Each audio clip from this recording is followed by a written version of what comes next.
Hi, everybody. My name is Carl Darden, and I'd like to welcome and thank all of you for joining us today on Navy Sports Central. I'm your host, and this is the official podcast of the Navy Sports Nation, where we take a deeper dive into Navy sports. We have got a very special show for you today because a couple of weeks ago, I was back in Annapolis for the Class of 84's 40-year reunion. So I had a chance to talk with several of my classmates and asked them to recall some of their favorite Navy sports moments over the years. And I got some pretty good stories, too. I'll be sharing them throughout the show. Our sports update will be a little bit short so we can get to some of those stories, but I did want to mention a record-breaking performance in men's cross country that took place earlier Saturday before the game. We've got our question of the day and mid-watch segments as well, so please stay with us for what should really be a fun episode.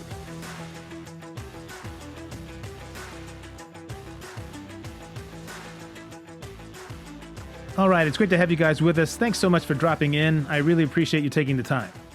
So let's go ahead and jump into the sports update. And like I said in the opening, this will be a little shorter than usual because I really do want to get into some of these stories that I heard from my classmates at my reunion.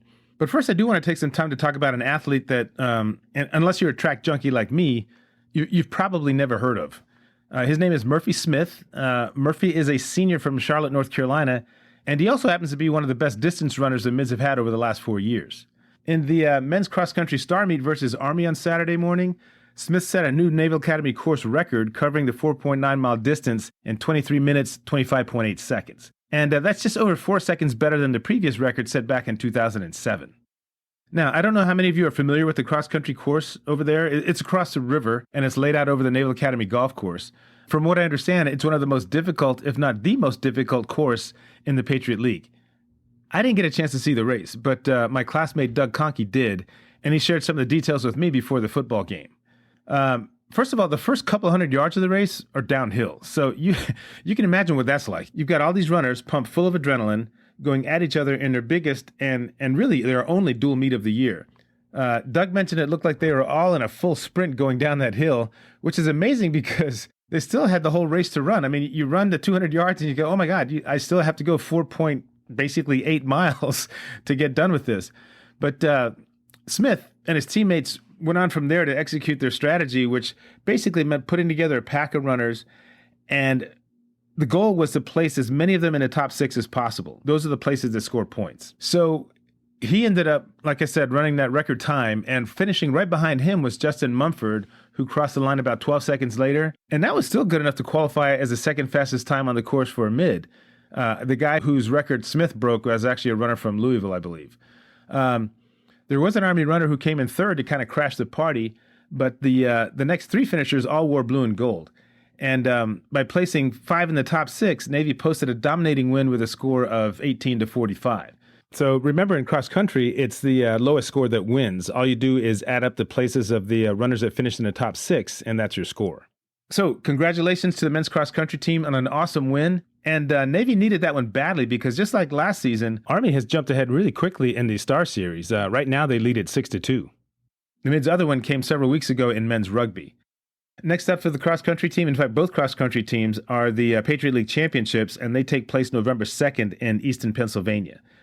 And by the way, the men will be seeking their 4th straight title. Okay, we're going to step away real quick, and when we come back for our deep dive segment, we'll start a review of the game. And all through that discussion, I'll share the stories I got from my classmates during the tailgater on Saturday talking about their most memorable Navy sports moments. This is Carl Darden, and you're listening to Navy Sports Central.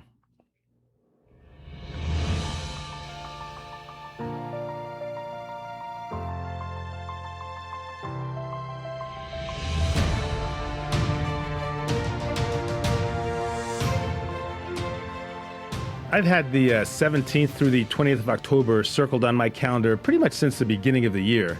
That's about the time I found out that our 40-year reunion for the class of 84 was scheduled for that weekend. Now, 5 years ago, everything went really smoothly for our 35th. The weather was great, and I was hoping for more of the same this year. In fact, I started tracking the weather forecast about 2 weeks in advance, hoping we wouldn't get the remnants of some tropical storm like we did for our 25-year reunion back in 2009. That game was unbelievable. I mean, the rain just kept coming down in bands. It was definitely not a day for passing the ball. In fact, the Mids beat Wake Forest that day 13-10, and they ran the ball on every single play. Anyway, it turns out that the weather was fantastic, and all the planned events came together even better than anyone could have imagined. So before we get into our stories as well as some of the game analysis, I just wanted to send out a personal shout out to our class officers for the outstanding work they did in planning this milestone event. I mean, everything just went off without a hitch. To our class president, Brian Goodrow, vice president, Karen Halverson, class secretary, Kevin Monahan, and class treasurer, Stephen Shepard, thank you guys so much for your hard work and the incredible leadership you've provided over the last 5 years. It's just been amazing. Okay, let's go ahead and get to Saturday, and I'm going to sort of take you through the day chronologically, I think. You're going to hear 5 stories from classmates who were at the game. I spoke to them during the tailgater. There are also a few people I wasn't able to connect with, but we touched base later, and I'm going to add those stories at the end. By the way, our class tailgater was inside the stadium at the Northeast Pavilion, and get this, it was a 2-story tent. I've never seen anything like that before. That was pretty wild. So maybe that's a fairly common occurrence at some of these football games, but certainly that's the first time I've seen it. Okay, so I got to the stadium around 2 o'clock, and I think the kickoff was set to go off at just around 3:30. So the first classmate I had a chance to speak with was Scott Gordon. Scott was a member of the heavyweight rowing team, and I'd like to share his story with you now. Now, keep in mind that I was recording this live, so the audio is not exactly what I'd call studio quality. In fact, actually, Scott sounds pretty good. I'm a little bit muffled, but you can clearly hear what's going on. So here it comes. All right, so Navy Sports Central, we are here at the Navy Charlotte Tailgater Class of 84 40-year reunion. And I'm here with Scott Gordon, who's been on our show once before. It was a little while ago when we were talking about the IRA championships back in 2021, I think it was, yeah. Yep. So Scott, welcome. And as you know, I would put out a request to the class to come up with their favorite sports moment, either while they're at the academy or since. And I know you have a story to share with us, so let's go ahead and kind of give me the backdrop of it first and just kind of walk me through as much or as little as you want to. No time limit or anything like that. Okay, Carl, hey, thanks for having me on. It was great that you showed up at the boathouse today for our reunion row. Apologize for not having all the time to spend with you. But anyways, so I had a lot of great experiences on the Severn and also at Hubbard Hall and all the races we did in rowing, but one of the ones that really sticks out in my mind as like one of the proudest moments was after my rowing shell, which is a straight 4. I was on what was the 3rd varsity my senior year, and we were so competitive. We were within seconds of like 2nd varsity, 1st varsity, well, not so close to the 1st varsity. But rowing in the IRAs in 1984, I was rowing in the straight 4. We had already gone to the medal dock, and races were delayed because of high weather up in Lake Onondaga in Syracuse, New York. So the varsity race, which was the culminating race of the whole day, and we were doing really good in the small boats, winning a lot of points to ultimately get the overall championship trophy, but the varsity race was getting near dark. So my boat, we'd gone to the medal dock. Unfortunately, we got a 3rd place, but still a lot of crews would like to get that. So we were waiting in the water in and around the finish line outside the race course, and we heard that the varsity race was off, and that was with the majority of class of 84 in the boat. Chuck Melker, Andy Bigelow, Jim Schofield, Bruce Coker, Jan Goff. Then we had a bunch of 85 guys there, and of course Johnny Steckel steering the boat. And it was so dark, we're peering down the race course. I mean, it's only 2,000 meters, but we're losing the light. Right. And with parallax, it was like looking really close. But as they were coming closer towards the finish line, they had a commanding lead. And they had a great season that year, and we dominated. We did what we set out to do, and our objectives, beat Harvard, win the Adams Cup. We tried to get the Eastern Sprints, but didn't quite get it. But the IRA, we dominated, and those guys, they made it at the end. But it was so dark at the finish line, going up to get the medals afterwards. It was like it felt like midnight. And then all the pictures that commemorate the event, blackness, man. It's so dark. They're getting the medals. But still, I was so proud. Everyone in our boat, we were just so proud. Greg Hayruth was in the boat with me, and we in the 4, and we had a couple other underclass in there. But it was so good, and I think I was proud of a lot of other races, but here it was. We were already commissioned a couple weeks ahead of time. Right. We were out on our first duty assignment to row for Navy, and then all those guys were then going to go to the Olympic development camp after that. And anyways, it was so neat. It was a proud moment, and but just the darkness there. It's like, where are they? Where are they? Right. And who's the guy that was steering the boat? Who's your cockpit? Johnny Steckel. So he gets thrown into the water in the middle of the night, basically? Yep, pretty much. And tell you what, though, and then, we had fun afterwards. We all had to scramble back to unload boats, and tell you what, it was proud rowing back, man. It was like, felt like $1 million. I was so happy for those guys, for Navy, for the legacy. We had a lot of brothers that went before us and that had followed us afterwards, but that was a great rowing year, and that was a great capstone event to our first class year. We were all a bunch of ensigns in the boat, and or a second lieutenant or a couple second lieutenants in there too, Andy and Bruce. It was good. So for those of you guys that follow the show but are not familiar with the scheduling, the IRAs always take place after commissioning week, so there's a better than average chance that you have at least half a boat full of guys who are already commissioned and on their way. So that's always been kind of the interesting thing about these sports that have their championships in the month of June. So thanks for sharing that story, Scott. I appreciate it. Glad to share, Carl. Thanks, and I love what you do with Navy Sports Nation. Keep it going, man. All right, thanks a lot. Sure. All right. Okay, once again, that was my classmate Scott Gordon. He was a member of the Navy heavyweight rowing team when they won the IRA championships back in the spring of 1984. A little while later, I ran into Jon Harber. Jon and I were in the same group during second class summer, and he shared a really funny story with me, so I'm going to go ahead and play that right now. So, I'm talking with Jon Harber here, your classmate. Jon, what company were you in? 33rd Company, and one of his most memorable Navy sports moments, he shared one that a lot of us remember but would rather forget. So Jon, let's go ahead and tell me what you remember. So what I remember was the Army-Navy game in Philadelphia, our youngster year, and it was cold, just above freezing, and it was raining, and the wind was blowing, and neither team could do anything with the ball. The defense couldn't take it away, the offense couldn't move it, and we ended up with a final score of 3-3 in these ultra miserable conditions. And I remember one time thinking back to that game when I was in a mission or on a mission, and I can't really say where, but it was raining, it was in the tropics, and it was hot outside, but because it was raining so hard and the wind was blowing so hard and we were so soaking wet that we were just freezing, and I said, I can't remember if this is colder or warmer than that day in Philadelphia in the extra year. So it all depends on your point of reference. That's true. One of our other classmates, Rich Chakowski, a couple of weeks ago, he posted something to our page, and he said, and this game reminded me of that when he said, sometimes when Army-Navy plays, it looks like two mules fighting over a turnip. I've never seen mules fight over a turnip, but I get the analogy. Right. That's like two tortoises trying to race each other. There you go. Same kind of thing. Somebody make a move already. All right, Jon, thanks so much for sharing that story. I appreciate it. My pleasure. Good to see you, Carl. You too.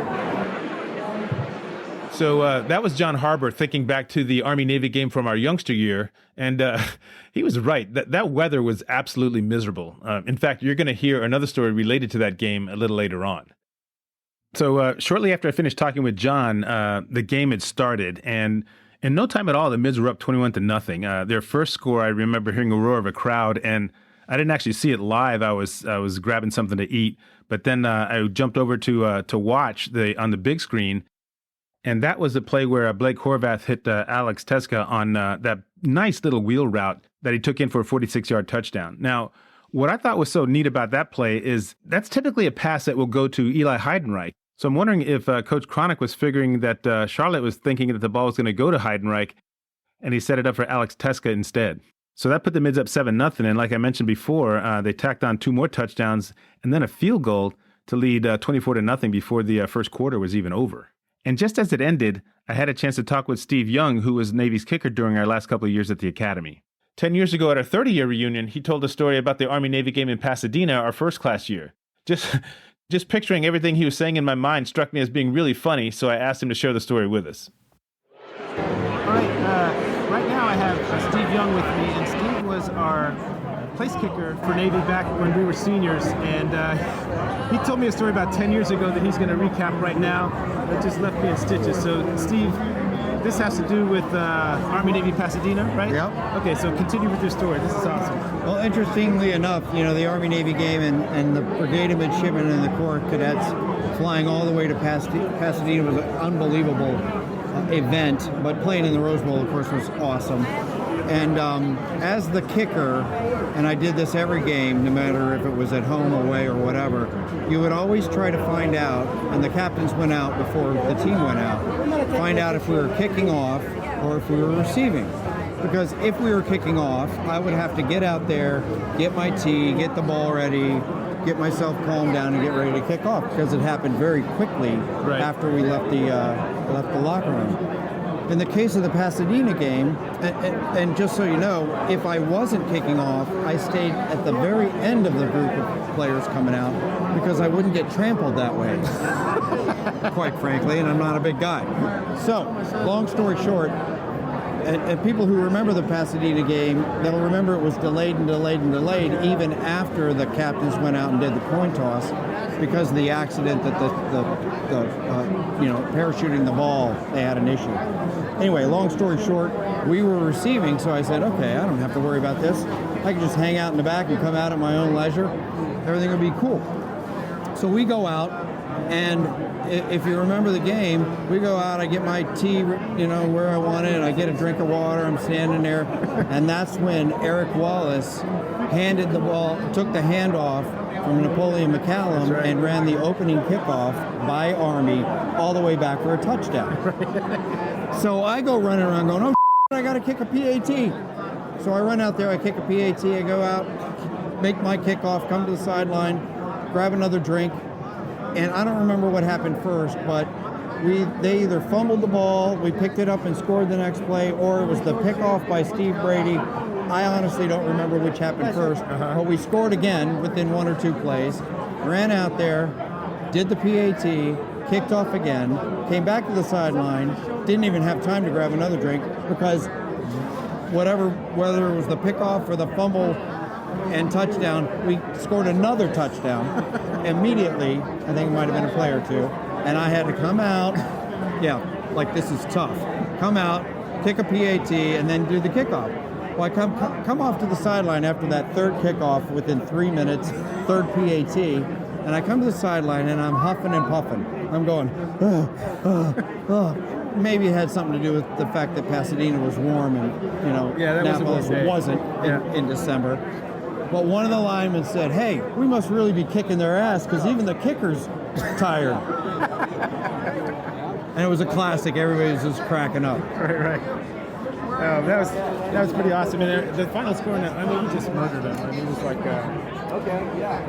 42-12. Yeah, something like that. And that was actually, I had the record, and this is a silly record, but I had the record for the most PATs in an Army-Navy game at 6 in that game. 42, obviously, divided by 6. So, it was a great game. Yep. A great way to end my career.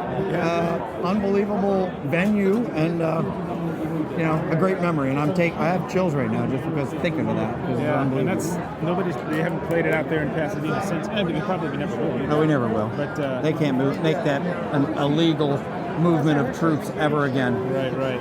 And the one thing I remember saying is when we were flying out there, is I said, man, I hope to God we win this game because that is a long way to fly back if we don't. All right, Steve, thanks very much. I appreciate you sharing that story. Sure, thanks, Carl. All right, great. Okay, so that was my conversation with Steve Young. The whole 10,000 steps goal wasn't a thing back then, but he probably came pretty close to getting them during the first 3 minutes of that Army-Navy game in Pasadena. By the way, you heard Steve mention the game being delayed due to an accident, and here's what happened there. And to this day, I'm amazed that the Army soldier wasn't injured more seriously. The Army has a skydiving team called the Golden Knights, and they were given the task of delivering the game ball for the kickoff in that game. I think they had about 4 guys who parachuted in before the very last skydiver, who was the one with the ball. Anyway, those first 4 guys landed right where they're supposed to on the field, and the last guy was on target as well. But with about 30 to 40 feet to go, it seemed like he was going a lot faster than the others. I couldn't exactly tell what happened, but it looked like he didn't get to the toggles in time to flare the chute in order to slow down. They grabbed these things on the side of the chute there, and he hit the ground really, really hard. The entire stadium, just let out a collective gasp. You could just hear it. And the guy did not move. He was down for the count. But a little while later, they were able to revive him, and he was alert when they took him off the field in a stretcher, and he acknowledged to the crowd that he was okay. I think they said afterwards that he had broken his leg, and like I said, it was a miracle that he wasn't hurt worse than that. Anyway, as Steve said, it was an awesome game and certainly a once-in-a-lifetime Army-Navy experience for all of us who had a chance to be a part of it. I mean, there's no way that they're going to do anything like that again. After I finished talking with Steve, it was still fairly early in the second quarter. So I took a little break and went out to watch some more of the game, and I got there just in time to see Blake Horvath hit Cody Howard on that nice little 11-yard TD pass. And what was cool about that was that Howard caught it maybe a couple yards upfield, but put a nice move on the defender to score. That put the Mids up 31-0. So after that, I went back to the Tailgater to get more to eat. And I happened to run into Dan Doster, who played lacrosse all 4 years at Navy. And Dan was from Syracuse, New York, and he was recruited to play defenseman. And by the way, he was also in my company.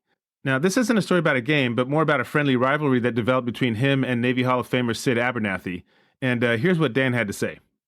All right, I'm here with Dan Doster, who is not only my classmate, but also my company mate. And Dan was a lacrosse player. He was a defenseman on the Navy lacrosse team. And he shared this story with me. God damn, it must have been about 20 years ago, I think he told me this. I'm not sure. But it's a great story. It has absolutely nothing to do with a regular game. But it's so funny that we have to give it a shot. So, Dan, go ahead and share that Yeah, story. this has got to do with long-term Navy camaraderie and, good guys against bad guys, freshmen against seniors. So anyways, long story short, Sid Abernathy, you all know him. He's like a all-American lacrosse guy, just recently put into the Hall of Fame. So great guy.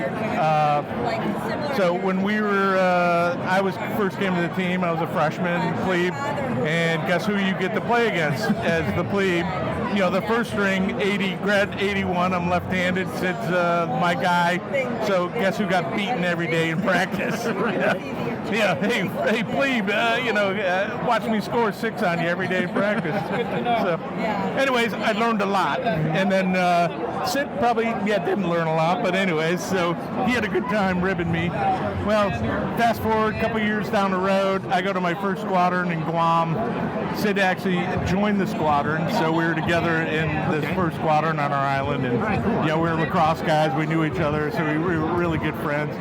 And one day, maybe over a few cocktails out in Japan, when we were on deployment, Sid made the declaration. He goes, "I could take you 9 out of 10 times any day, anytime. Goal of your choice. I still own you, plebe." I'm just like, no way, man. I grew up. I'm better. So, anyways, this gets around the squadron, so everybody kind of knows about, because we'd always just pitch each other 9 out of 10. 9 out of 10. We get bar money on the bar. We'll buy the bar, whoever wins this thing. So years go by, we both leave the squadron. A couple of years go by, but we both end up back at an alumni game. This is probably early 90s sometimes, but they started doing even against odd years. Right. So seniors, our first class were 81, we were 84, so obviously guess who's going to play each other? We both show up. We're like, okay, it's on, man. 9 out of 10, we're finally on the field of battle. Let's see how you do, old man.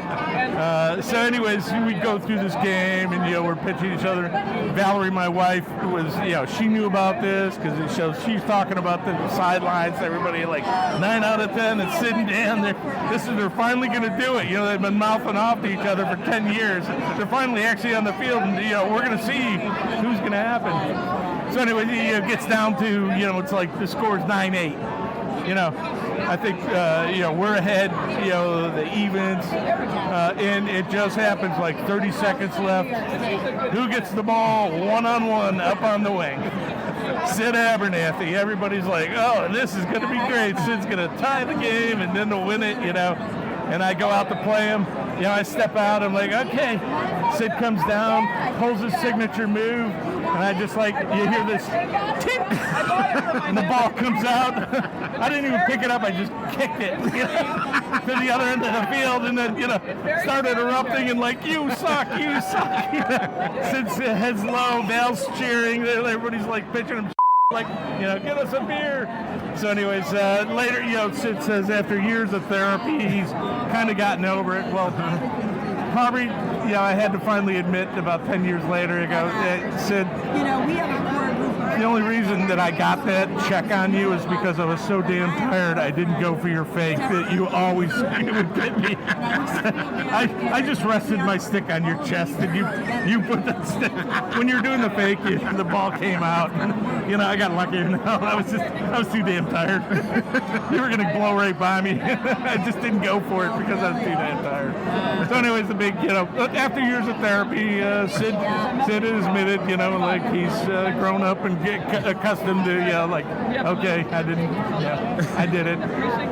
So he actually told that story. I felt pretty. We attended his last year, the year before, he was put in the Hall of Fame, and he actually told that story. So I was really, I was blessed to do that, and I was really happy, and wish the best for him. He's still working. He's leading our Navy Old Goats. We got teams 60 plus out in Val every year. I didn't know that. Yeah, 50 plus. Yeah. Carl, you're coming out, and you look like you're in shape. You're the man. I told you. Yeah, I'm the. You've been blowing me out for years. 60 plus, baby. You could be a star. I picked up a stick. Gosh, I don't know how long. You don't have to pick up stick. You just have to run the ball. The rest of us just watch somebody who's in shape run the ball from one end to the other. Right. So, all right, Dan, that was a great story. I remember when you told me that in one of our reunions, I swear to God, I was laughing every time I thought about it, I just started laughing. So thanks for sharing it. So hopefully Sid, I'll make sure I send the link to Sid, make sure he hears. Here's a story from the horse's mouth again. 9 out of 10, Sid. I won! Yeah! Woo! Thanks, Dan. I swear that story Dan tells never gets old, and I wish I would have seen it go down in person because Sid Abernathy is a Navy lacrosse legend. Now, just a couple minutes later, I ran into Dave Gallaer, and he shared another football story with me from our plebe year.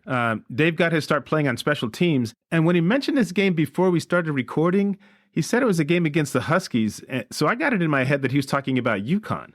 But you'll hear Dave say that it was actually the game against the University of Washington, and it turned out to be one of Navy's biggest wins that year because the Huskies were ranked in the top 20 at the time. The Mids ended up winning that game, I think, 24-10. But it didn't get off to a great start, at least not for the guys on special teams. So here's Dave's story. So I'm talking with Dave Gallaer. Dave was in the 18th company as well, and he was another football player. So, Dave, I don't know if this was our senior year or before, but you had a pretty good story related to a UConn game that we played, right? No, the Washington Oh, Huskies. Washington, that's right. Yeah, I remember. So that would have been on the West Coast. Yeah, okay. So we flew out there, and we flew right over Mount St. Helens, which was still smoking from the eruption, which was kind of cool.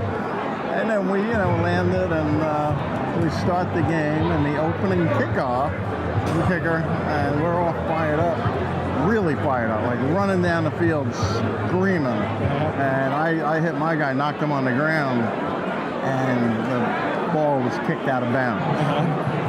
So we're like, okay, let's do this again. So we get back, break, and we go running down the field, not quite as fast, not quite as crazy. Kicked it out of bounds again. Now the third time, now we're looking at Steve and saying, keep the ball in bounds. We can't do this again. We're gonna have to swap out the whole team. And 3 times in a row, they kicked it out of bounds. Oh my goodness. And by the 4th time, we were just like, just give them the damn ball.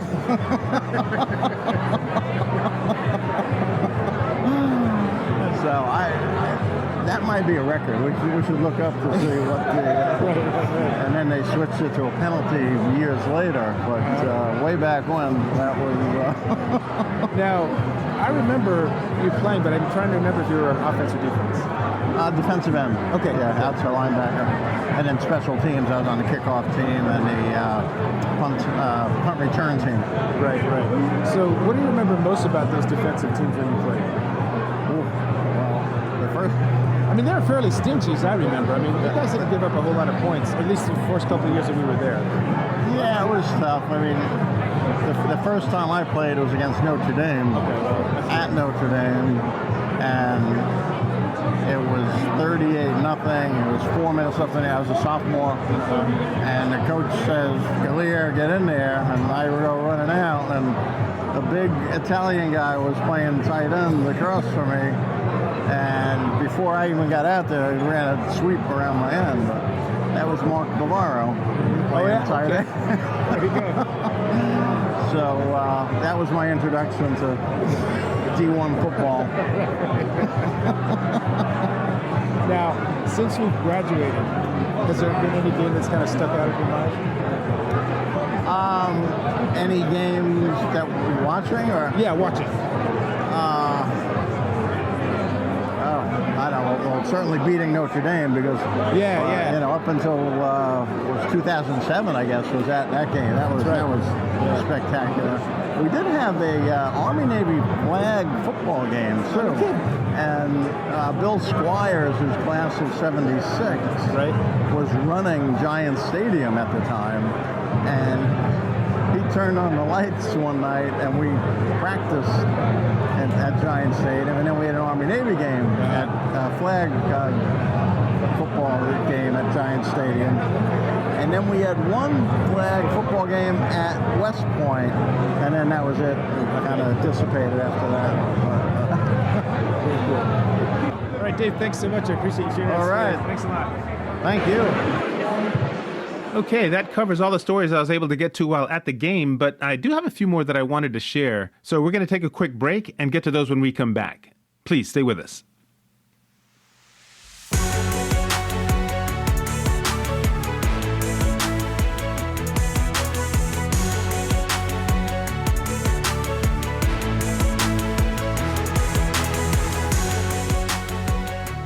By the way, there is one thing I wanted to clarify regarding Dave Gallaer's story about the game against the Washington Huskies. At one point, you heard him refer to his teammate handling the kickoffs as Steve. That was actually a guy named Steve Fair, who was Navy's kicker that year, not Steve Young, who I'd spoken with earlier. Fair had an excellent career at Navy, and he actually got a chance to try out with the Cincinnati Bengals after he finished his service obligation. But that particular day against the Huskies was a rough one for him when it came to the kickoffs. So I just wanted to clear up any potential confusion. I definitely didn't want to leave my man Youngie hanging out there. Okay, let's move on. You know, between the game and the tailgater and everyone catching up with each other, I realized the next morning that I didn't get a chance to get a story from one of my class of '84 sisters. But I had the perfect one in mind, and I remember it from an episode over a couple years ago when I had Chris Gromek on as a guest. In fact, I ran into Chris over the weekend and told her that I'd shared the story on more than one occasion. So what I want to do is play it for you now from the conversation we had during that episode. And I think the lead-in question here was me asking Chris what was the funniest thing she remembers from her time competing. But clearly it's one of her most memorable as well. So here it comes. I still tell this story. So we're at the Eastern Regionals Outdoor Meet, and it's in East Stroudsburg College in Pennsylvania. And we're in the stands, not very many people, and it's the 4x100. And we had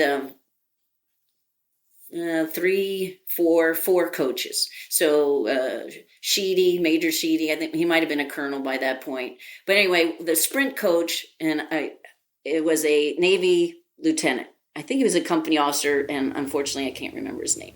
But he was a really great guy. And so we're sitting in the stands, right like midfield. And so we had the heats, and I ran the 4x the 400 meter hurdles. I didn't qualify for the finals, but our top runner, Stephanie Green, class of '85, did. But the in her heat was also this other woman from some school, and Stephanie was good, but this woman left Stephanie in the dust. I mean, you know. And so we come up and we're sitting in the stands and we're talking. We're like, oh, it's okay, Steph. You'll get second. It'll be fine. It'll be great. And, you know, just go out and do your best. And this lieutenant says, he goes, oh, my gosh, I can't believe you people. He goes, you don't ever know what's going to happen. And we're like, what's going to happen, sir? And he's like, you don't know. It might rain. She might trip over the last hurdle. I'm like, yeah, right. Sure. Yeah, right. Yes, sir. Go ahead. So we're, like I said, we're right like midfield, which is the 10th hurdle. And then there's, I don't know, maybe 15 yards between the 10th hurdle and the finish. And so the gun goes off and we're screaming for Steph and we're like, go Steph. And, and she's in second. And, so the 10th hurdle's in right front of us. And and the girl trips over the last hurdle. Oh my God. And we're like, and we're just sitting there, stunned. And like, there was like this collective, and we were like, oh my gosh. And then we're like screaming for Stephanie. And like, at that point, like, it's like a split second. We see all this happen and we're screaming. We're like, go. She fell, go. And she won. Stephanie Green won because the woman just couldn't recover quick enough off the fall. And then the lieutenant comes up to us again. He goes, see, you never know what's going to happen. And I'm like going, oh my gosh, she must have had like an angel or something, or some devil or something on that hurdle, because there's like, what was the likelihood of that happening? But I couldn't believe it. And to this day, I'll never forget that, because it was just like, oh my gosh, she fell. Unreal. That's a pretty good story. So yeah, that was my classmate and Navy Track and Field Hall of Famer Chris Gromek sharing one of her memorable moments. If you haven't heard that episode yet, go back and check it out when you get a chance. Look for episode number 24. Next up, we have Charles Fredrick. He is one of the class of 84's expatriate Americans. Charles currently lives in Poland. So even though he wasn't able to make it, he had a story to tell, and it's also in connection with the Army-Navy game, Our Youngster Year. Here's Charles. So, Charles, thanks for taking some time to join us today and tell your story on Navy Sports Central. It is great to have you. Hey, my pleasure, classmate. And yeah, beautiful fall here in southern Poland. I'm an hour south of Krakow, but every chance I get, I watch Navy play on my internet connection, and always talk with you and exchange our sports trivia questions. That's always fun. Right. So go Lewandowski. So, Charles, you got a couple of stories for us. Yes. From some of the Navy memories that you had, I think basically from the time we were at the Academy, actually. So I was kind of curious to see which ones you had to share with us today. Okay. Well, just to follow on with what we were talking about last Saturday, of the 4 Army-Navy games that we had, of course, nothing's going to beat the Rose Bowl in Pasadena, right? Our senior year. I mean, it was so far still the only Army-Navy game played west of the Mississippi. There was one that had been played at Chicago's Shoulder Field. But our senior year, first class year, Rose Bowl, Pasadena, Army-Navy. And, of course, Navy won. It was an awesome game. But the one that sticks out for its uniqueness was our youngster year in Philadelphia. Frigid cold weather in that it was right at freezing and it was raining. So it was a freezing rain, wet, cold. Nobody could do anything on the field. It ended up a 3-3 tie. But what stood out was the Army's punter kept pinning us back. And somebody could do the research, but I believe that at that time he set NCAA record for average yards per punt in a game. And it was just a miserable experience, and cold, wet.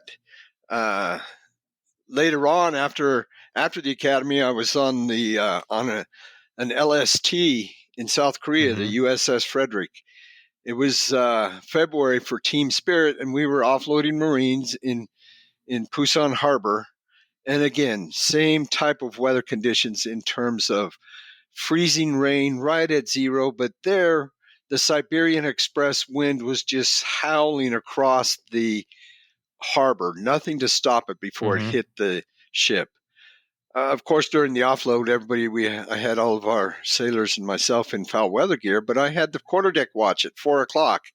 Again, bridge coat, dress white gloves, nothing to keep you warm except for your long johns, and it was cold.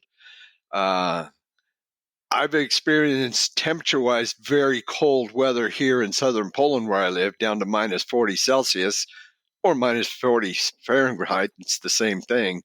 But I dress appropriately. You can't dress any warmer than long johns, SBU, and a bridge coat, and you're still cold. It was cold. Right. So those are the 2 games I remember from the Army-Navy, the 4 Army-Navy games that we had while we were there at the Academy. Yeah. Now, have you, I know that there's been a few times you've had occasion to make it back to the States. Yes. In fact, I think I remember last winter you were back and you were able to make it to, I think it's Army Navy Wrestling or something like that. Have there been other games that you've made it back from since you graduated? I had the opportunity to be back there in Annapolis for work with one of our classmates, Chris Decker. Mm-hmm. And it just turned out that there were 2 home games those 2 weeks I were there. So I was able to make the tailgate. The first one, a classmate of ours, Chuck Bagwell, who goes to every game. Right. He and I were in the same company. He showed up at the tailgate and said, "Hey, Charles, I got an extra ticket. You want to come to the game?" I go, "Sure." So I sat with them. I didn't have tickets. I was just going to the tailgate because Right. there they have a big screen TV and everybody, sits there in their camp chairs and watches the game on the big screen TV. But I did go in and sit at the stadium.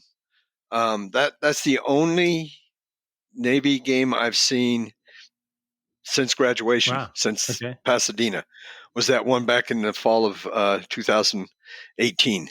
Okay, 2000. Oh, that wasn't a good year for us, so we won't ask about the result. And No. I don't recall. Right. I just remember it was my first tailgates and my first fans, so I had a blast. I brought some special food from Poland to share with everybody at the tailgate, so it was fun. Right. Yeah. All right. Good deal.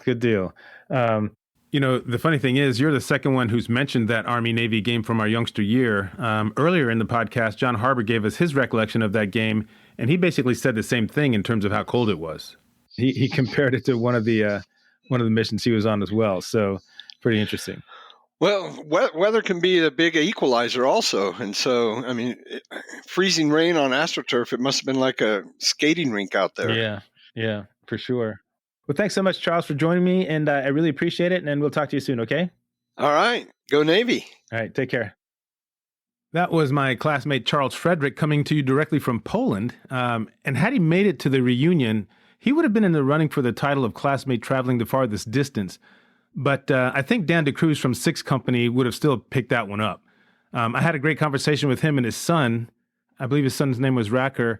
And I'm pretty sure Dan said that they came all the way from Dubai. Okay, before we get to our last guest, I did want to quickly finish up my breakdown of the Charlotte game. Navy took a 38-3 lead into the locker room behind Deshaun Peel's first of 2 interceptions. On this one, he jumped the receiver's route along the sidelines and took it to the house from 61 yards out.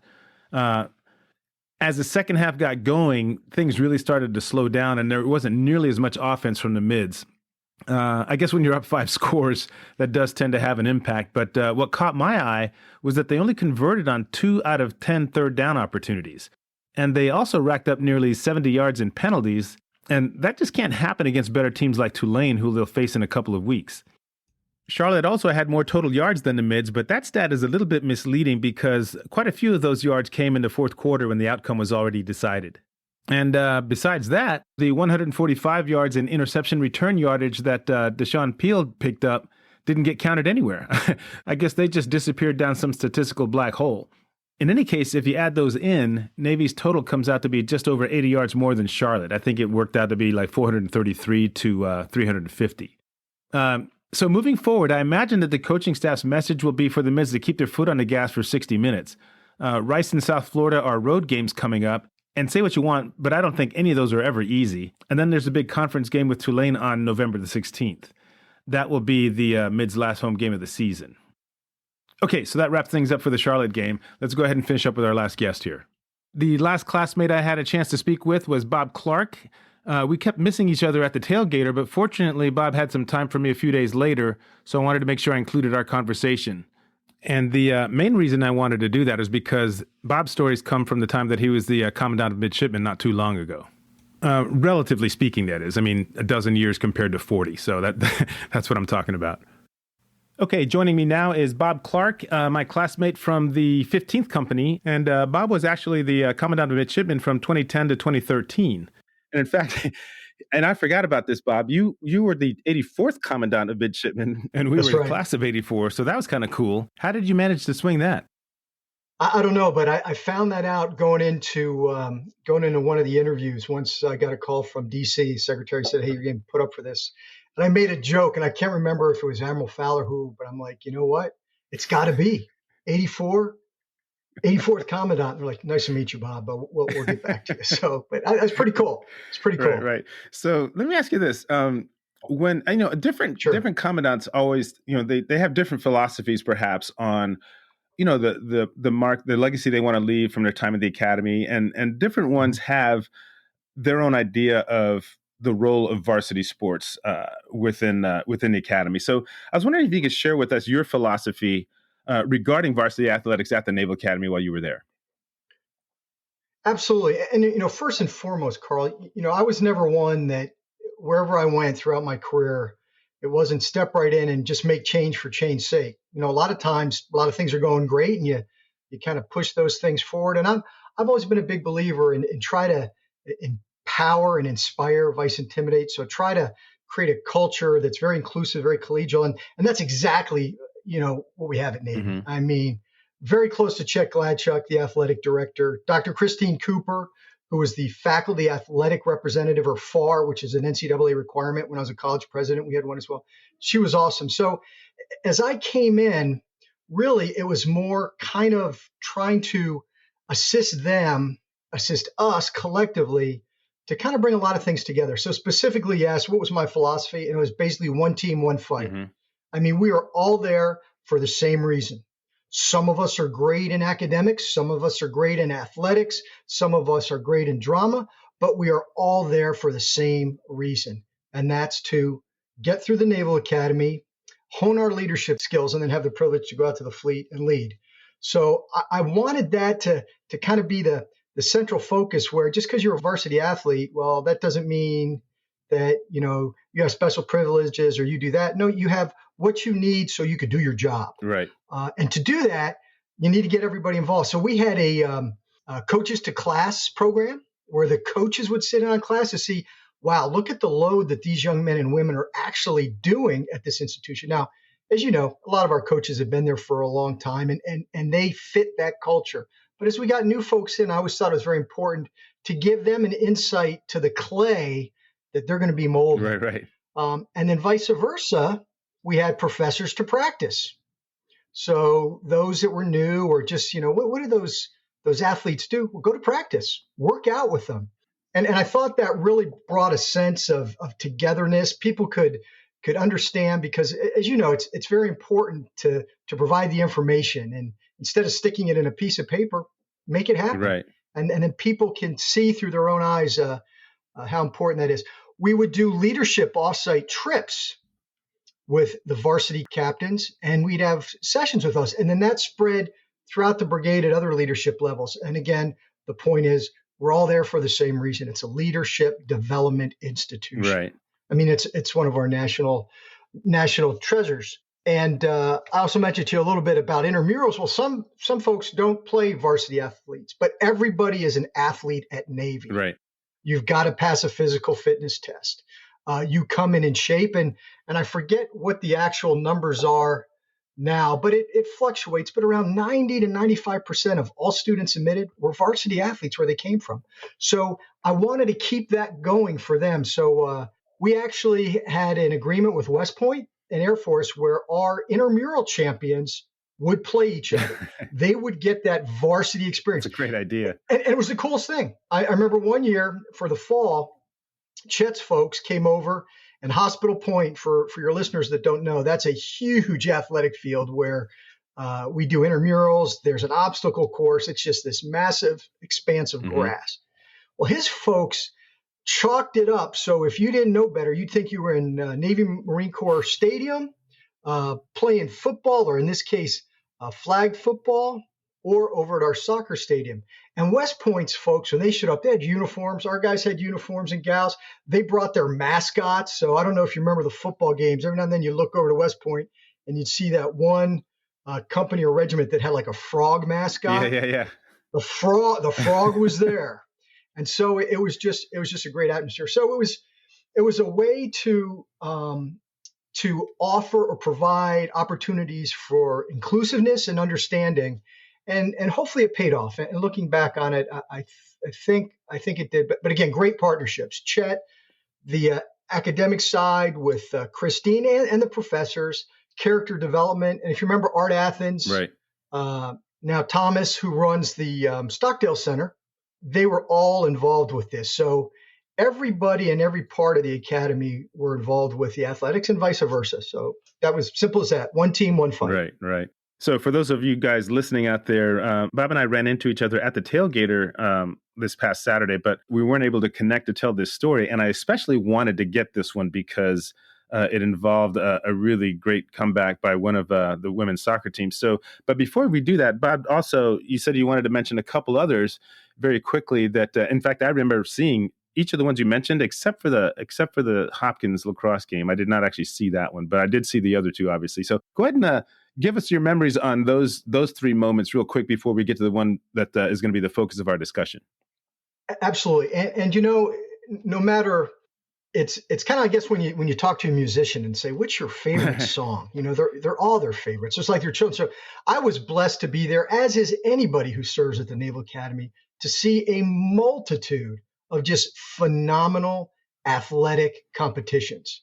And it really speaks to the soul of our midshipmen and to the perseverance and will to win attitude that they bring. So I was not even in the seat as commandant for a couple of weeks. And here comes Jon Hopkins, nationally ranked, in the Navy Marine Corps Stadium. On paper, we hadn't beaten them, I think, since 1975. Yeah, that was like a Notre Dame type losing streak. Oh, exactly right. Well, it wasn't that Right. day. And it was just amazing. So, a couple seconds into overtime, young man is second class at the time, if my memory serves me right. It was Andy Warner, whips it in, game over. And I think it was 36 consecutive losses wiped away. So that was awesome. Wow. Right after that in the fall, in fact, I'm going up to MetLife Saturday.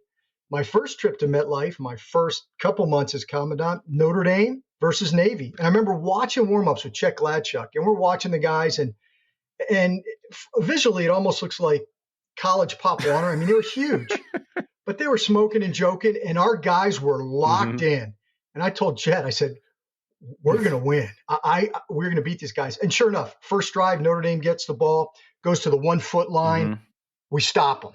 In fact, one of the great things afterwards, and I'm not necessarily a big Kelly fan, but Coach Kelly, who's now at LSU, was a Notre Dame coach. And in the press conference, he said, my line outweighs him by almost 150 pounds. My quarterback's bigger than anybody on their team. We couldn't get a foot and a half. We deserve to lose. And that was followed up by Alex Teach, our fullback, 54-yard run. And then I was right on the sidelines, this one-hand catch on a screen goes in. We beat him 35-17. It was just incredible. Another football thing, 2012, first time we beat a Big Ten school since the 70s. Right on the sidelines, 31-30, watched Paris Gaines, second class, intercept, game over. But there was other things. I mean, our women's basketball program won 3 Patriot League championships in a row. The men's hockey club won the crab pot. Okay. And the final score was 8-4. So they get, in fact, it's right over there in my office. So it's next to the 2011 Patriot League baseball championship the boys signed, but 8-4 on the puck and all signed. So, and I could go on and on. I could pick every sport, but there was one that to this day I remember very clearly. In fact, really quick before I jump into that competition, when we were at our reunion together, I'm coming out of the soup's office.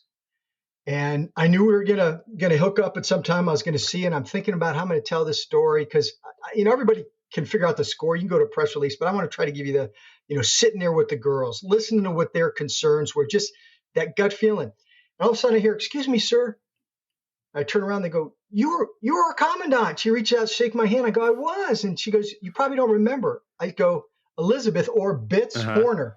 "Yes, sir, but I'm now Powers. This is my husband, Powers." She was one of the goalkeepers that was standing right next to me, who I was going to talk about to you. And here, after all these years, we come together. And how about that? And I forwarded them to you. She gave me a couple pictures. So that brings me to the game.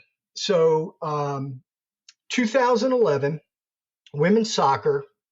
And, I learned through the midshipmen things like soccer, lacrosse. For me, it was football, basketball, track, and baseball occasionally. But so I was learning the rules. But what I found out really early is if you can get ahead, and ahead being like 2 goals, it's usually game over. Right. Especially when you do in the first couple minutes. So here we are. It was October 21st, chilly night, and I was invited to sit on the sidelines with the women, which was immediately absolutely. Mm-hmm. It was packed. Have you ever been to a soccer game at Navy, Carl? Yeah, 3 years ago I went to one. Mm-hmm. Okay. Well, so you know where the stands are on the opposite side of where the ladies sit? Mm-hmm. You couldn't see metal. Right. And then you could barely see the parking lot because the whole fence was lined with folks. It was absolutely crowded. So I'm with the girls. We're all fired up, and the game starts. And it wasn't more than a couple minutes. Boom, first goal for Army. A couple minutes later, boom, second goal for Army. And you could sense there was a little bit of wane, but the captains were phenomenal. They kept the ladies pumped up. And we get closer to half, and we thought that we were going to get a goal. And I don't have any of the statistics. You may have them for your folks. But if I remember right, we outshot them by like an order of magnitude. I mean, it was something like. Yeah, I think it was like 22-8. Yes. So, I'm watching this, not being a soccer aficionado, but going, these ladies, they're pushing them. Okay. And like I used to tell my son, who was a basketball player, you'll miss 100% of the shots you don't take. Right. And they were just pounding. And so, keep the fight. So we're down 2-0. And I was sitting with a couple young ladies, midshipman second class, Hannah Legler. She was one of the goalies. Mm-hmm. And a plebe, what was Lily's last name? Lily Kramer. She was a forward. And in fact, a couple years ago, I ran into Hannah. And that's, one of the great things about being a commandant, or in my case, a former commandant, is when you go to these things, you run in to those young men and women that you served with. And what an incredible honor and a blessing to now see them in light of like the officers and leaders they are today. It just, right. And I'm getting goosebumps. It's like being a grandpa times 10. So I was sitting with them and we were talking. And I'm like, you've got this. And it was either Lily or Hannah was like, come on, Don. Of course you're going to say that. You're the commandant. Right. I said, no, I'm taking my commandant hat. This is my athlete. I mean, we're just pounding them with the ball. The crowd's nuts. Nobody's hanging their head. We haven't sat. You stood the whole time. I know you can win. In fact, I know you're going to win. Just keep imposing your will. And so one of my favorite quotes, and though it's an Army quote, but on this day, Navy prevailed, it's one I love because it speaks to that will to win. It speaks to that never say die ethos that Navy athletics has. And it was by General Grant. Mm-hmm. It goes like this. In every battle, there comes a time when both sides consider themselves beaten. Then he who continues the attack wins. And I told him, just continue the attack. Come out of the half, Army comes running out, Navy comes flying out. I don't know what the coach said there in halftime, but they were pumped. Lily comes by, high fives. I'm like high-fiving the team. And then we settle into where we were standing. And then the plebe looks up at me and goes, Commandant, I know you said we're going to win. I'm telling you, my team knows we're going to win. And it wasn't a couple minutes later that another one of her classmates, Rachel Hunter, puts in a goal. And then it just slowly whittles away. And the punchline is we beat them 3-2. In fact, the game-winning goal was by this plebe, Rachel Hunter, who turned out to be a phenomenal women's soccer player. And I tell you, I've been on sidelines for countless Army-Navy football games. I've been on the sidelines for the Army-Navy lacrosse game where there's, tens of thousands of people. There's probably 2,000 at this game, maybe 1,500 or so. Yeah. It was the noise, the energy, the tears, it was great. It was something I will never forget. So that was my most memorable, if I have to pick one, sporting event, because I saw these young ladies faced with incredible adversity, will themselves to win and never, ever gave up. Yeah. And that's Navy. That's Navy in a heartbeat. I mean, that was a great recap. And in fact, when I went back and reviewed that game, just reading the press release and everything, it's pretty much lined up just like you said. You're pretty much spot on the crowd. It was right around 1,500. And at the time, it was the third largest crowd that watched a soccer game there. I'm sure it's been eclipsed since then because they've had some classic games since. But yeah, Sure. I mean, it seems like it was quite an atmosphere. And it was off the charts. And I guess it's probably, I get a little bit from my dad and living in a submarine most of my life. And it helped me at school. And that was before I became a submariner. I almost have a photographic memory. So names, things like that. I'll miss several, but I can usually pretty much bracket or get things in the ballpark. And especially this one, literally, as I'm telling you this story, I'm looking at you now on our computer screen, but as I'm looking, I can see the crowd. I see Steve Vossen, who was the chief of staff now. He's now a senior advisor to superintendent. Him and his wife, Wendy, sitting there. I can see them. I can see Rachel Hunter turning back, running to her classmates, she was a little one, but boy, her leg was awesome. I could hear screams in the parking lot that people couldn't get close enough, but saw the scoreboard. And the other distinct memory I have is from the track area, where we'd come out all of a sudden, and they didn't know why, all of a sudden they heard and probably saw the score. There must have been a couple dozen midshipmen just running towards the soccer field. Right. It was an amazing moment. Yeah, I mean, and quite a dramatic win too, because that deciding goal was scored like in the 88th minute, so it was like right towards the end there. Right, and it was, again, I don't have the exact, but I know when she tied it, again, not being a soccer aficionado, but when she tied it, Rachel was what I would consider within the paint. She got it, kind of boom. The one she won she was out of ways. I mean, it was one of these where she just let it rip, and you're like, oh my God, that's going in, and boom, yeah. It was from an area where, again, a soccer novice would say that's probably where people pass to somebody else to kick it. Right. And she launched it and it went in and game over. Wow, yeah. That's pretty cool.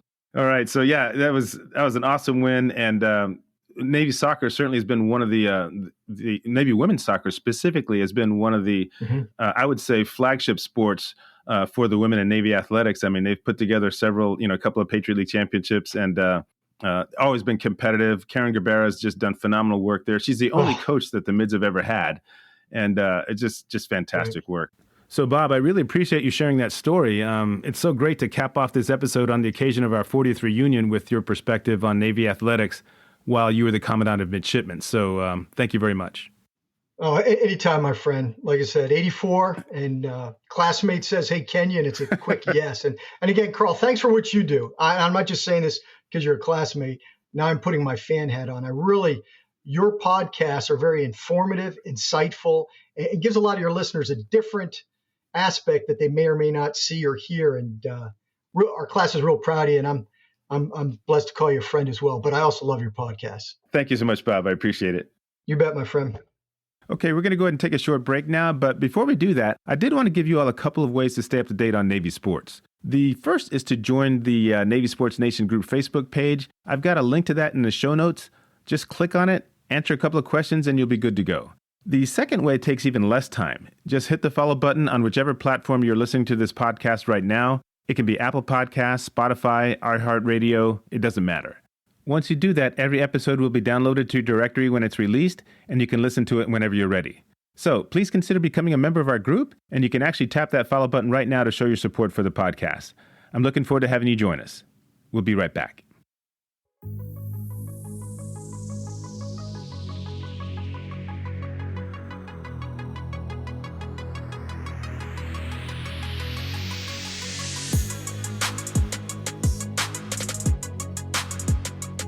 Thanks for staying with us on Navy Sports Central. Carl Darden here with you. And before we wrap things up with our question of the day and mid-watch segments, I wanted to send out a special shout out to Navy senior cornerback Deshaun Peel.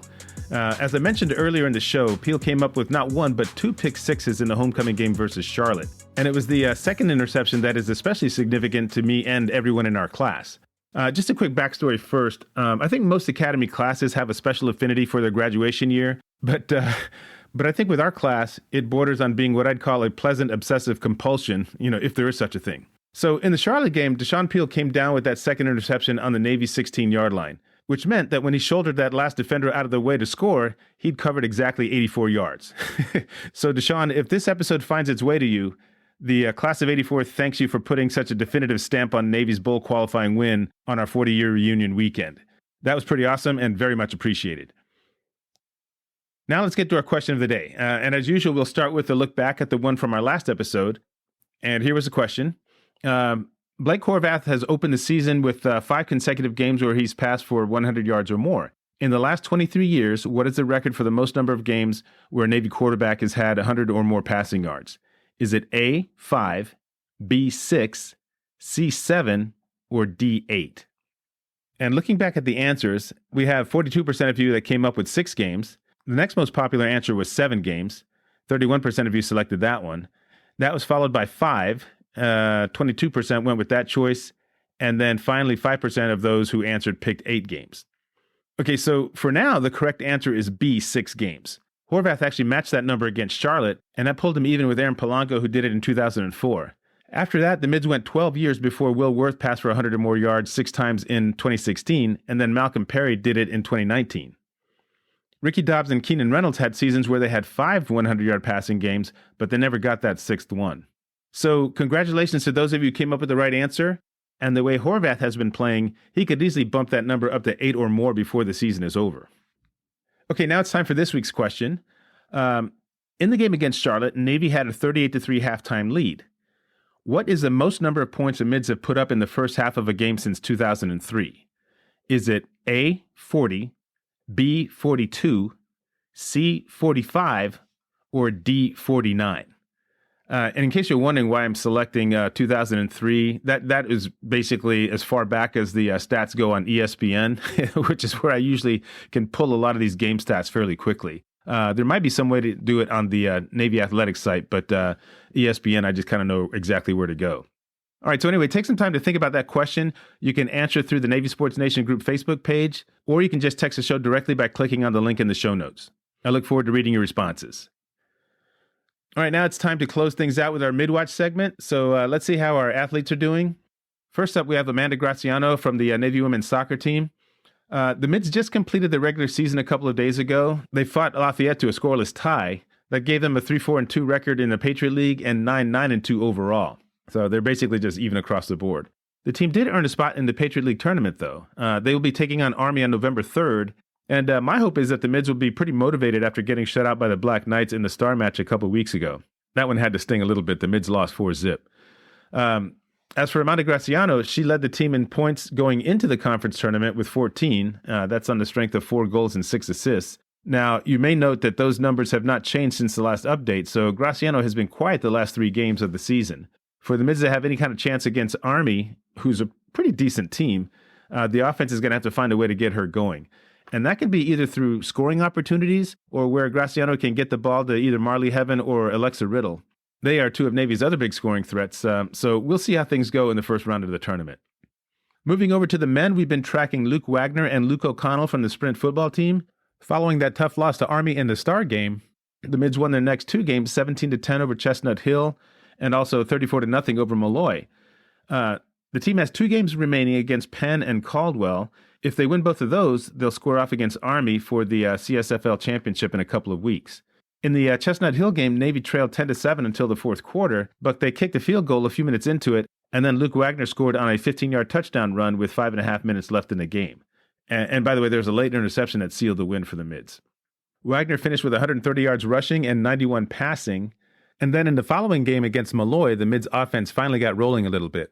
Now, to be fair, this was the Lions' first year in the CSFL, and they were a little overmatched. Both Wagner and O'Connell took snaps for the Mids.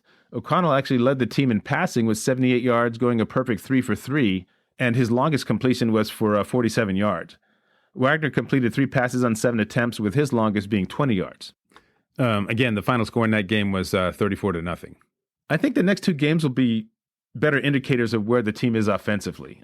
Wagner is doing a pretty decent job at quarterback, and O'Connell is developing at the position as well.